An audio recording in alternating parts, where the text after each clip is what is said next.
जय हिंद बच्चों। इस वीडियो में हम लोग magnetic effect of electric current पर बेस्ड एक बहुत ही इंपॉर्टेंट न्यूमेरिकल को सॉल्व करना सीखेंगे। उससे पहले ये न्यूमेरिकल जिस फार्मूले पर है पहले उसकी जानकारी आपको दी जाए। तो अगर कोई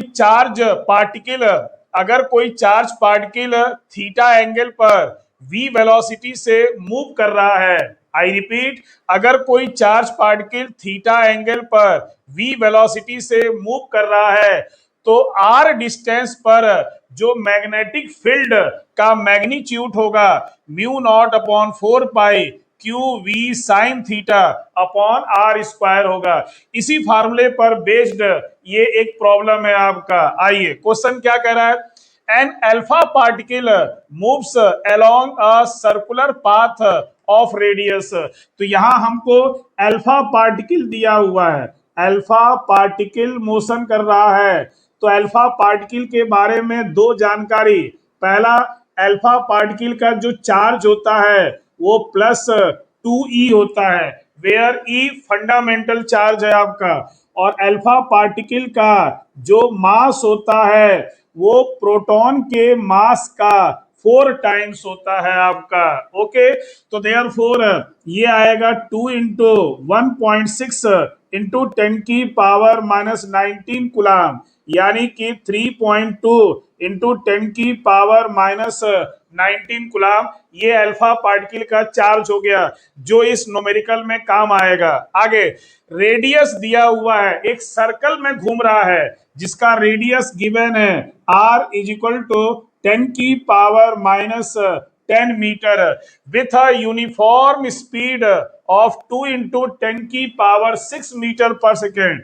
तो स्पीड दे दिया है 2 इंटू 10⁻6 मीटर। तो calculate the magnetic field produced at the centre of the circular path. उस सर्कुलर पाथ के सेंटर पर जो मैग्नेटिक फील्ड प्रोड्यूस होगा उसका मैग्नीट्यूड पूछा है। तो therefore B is equal to question mark.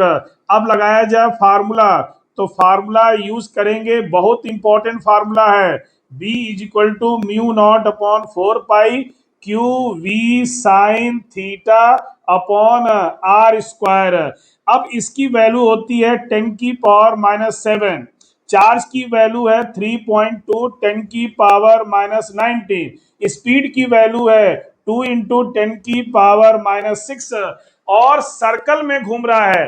तो सर्कल में जो टेंजेंट होता है वो रेडियस के होता है परपेंडिकुलर। तो देयरफॉर यहां एंगल हम लेंगे 90 साइन 90 अपॉन आर स्क्वायर। तो डिस्टेंस है 10⁻⁻10 का स्क्वायर। ओके, चलिए सॉल्व करते हैं।